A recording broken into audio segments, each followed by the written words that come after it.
Welcome back. We are covering number 18 of top 25 companies to work for in the next 10 years. If you got to work, work for the best.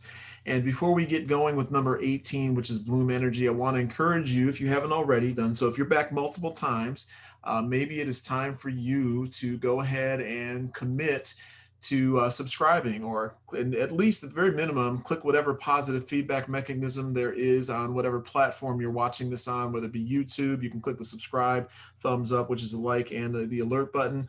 Or there's, typically similar types of opportunities to provide that feedback on the platforms, and it lets the platforms know that you appreciate it, and lets me know, and it helps get the word out to other like-minded, good-looking, beautiful, and intelligent people such as yourself. And I do appreciate it. So we're going to jump in for number 18. So I think that Bloom Energy, if you have not done any research on Bloom Energy, I strongly encourage you to check them out.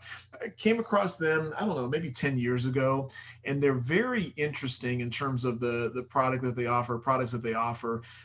They're an alternative energy, but they've come up with this technology that basically is kind of like a small mini substation, if you will, that can power large facilities on its own. And there's this I can't get into the technical jargon in terms of how they actually do it, but there's this chemical process that they use within these special plates that they have, and it generates enough power to, where, and it's a little bit bigger than maybe an air conditioning unit, and it can power large campuses, that are, really energy heavy in terms of manufacturing and things. And so, again, but it doesn't take nearly as much energy consumption, or it's not as hard on the, the ecosystem as normal traditional, carbon-based energy sources are. So I really like them. And if, if I ever got to the point of where I had a large enough property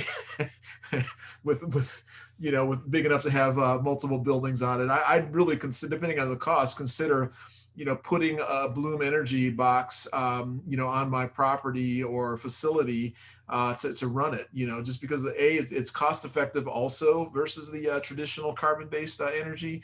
But again, you're going to find there's this narrative that, whether you agree with it or not, I'm not getting into the politics of it, but there's a big push worldwide to be more green, and that applies to just normal, whether it be cars. Obviously, you have Tesla, and all the big three automotive makers are also going green. They're going. I mean, GM, like I said, they are looking to have at least 30 cars by 20 worldwide by 2025, and eventually their whole footprint is going to be all electric.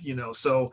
Obviously Tesla is, one of the forefront on that, but everybody else is there. And I covered GM also in one of the prior videos, as somebody you don't want to sleep on also, because they have the infrastructure in place to convert, and I think do some big time positive damage in the future as well. But Bloom Energy is one of those companies also that, if you haven't checked them out, and you're, a mechanical or electrical engineer, they're an intriguing company. So I strongly encourage you to check them out. And again, that's why they made number 18 here.